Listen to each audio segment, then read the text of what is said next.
বিসমিল্লাহির রহমানির রহিম। হযরত আনাস রাদিয়াল্লাহু তাআলা আনহু রিওয়ায়াত করিয়াছেন, আমি নবী করিম সাল্লাল্লাহু আলাইহি সাল্লামকে ইরশাদ করিতে শুনিয়াছি, যখন কিয়ামতের দিন হইবে আমাকে শাফাআতের অনুমতি দেওয়া হইবে। আমি আরজ করিব, হে আমার রব, জান্নাতে প্রত্যেক ওই ব্যক্তিকে প্রবেশ করাইয়া দিন যাহার অন্তরে সরিষার দানা পরিমাণ ঈমান রহিয়াছে। আল্লাহ পাক আমার সেই সুপারিশ কবুল করিবেন। ওই সব লোকেরা জান্নাতে প্রবেশ করিবে।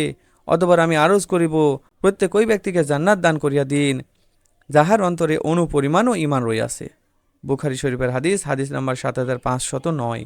হযরত আবু সাঈদ খুদরী রাদিয়াল্লাহু তাআলা আনহু রিওয়ায়াত করিয়াছেন, নবী করিম সাল্লাল্লাহু আলাইহি সাল্লাম ইরশাদ ফরমাইয়াছেন, যখন জান্নাতীগণ জান্নাতে এবং দোজখীরা দোজখে চলিয়া যাইবে, আল্লাহ পাক ইরশাদ করিবেন, যাহার অন্তরে সরিষার দানা পরিমাণ ঈমান রহিয়াছে তাহাকে দোজখ হইতে বাহির করিয়া আনো। তাহাদেরকে বাহির করিয়া আনা হইবে। তাহাদের অবস্থা এমন হইবে যে জ্বলিয়া পড়িয়া কালো কুচকুচে হইয়া গিয়াছে। অতঃপর তাহাদেরকে হায়াতে নহরে ফেলা হইবে। তৎক্ষণাৎ তাহারা এমন তরুতাজা হইয়া বাহির হইয়া আসিবে, যেমন বন্যার পলি মাটিতে পানি এবং উর্বরতার কারণে শস্যদানা অঙ্কুরিত হইয়া বাহির হইয়া আসে।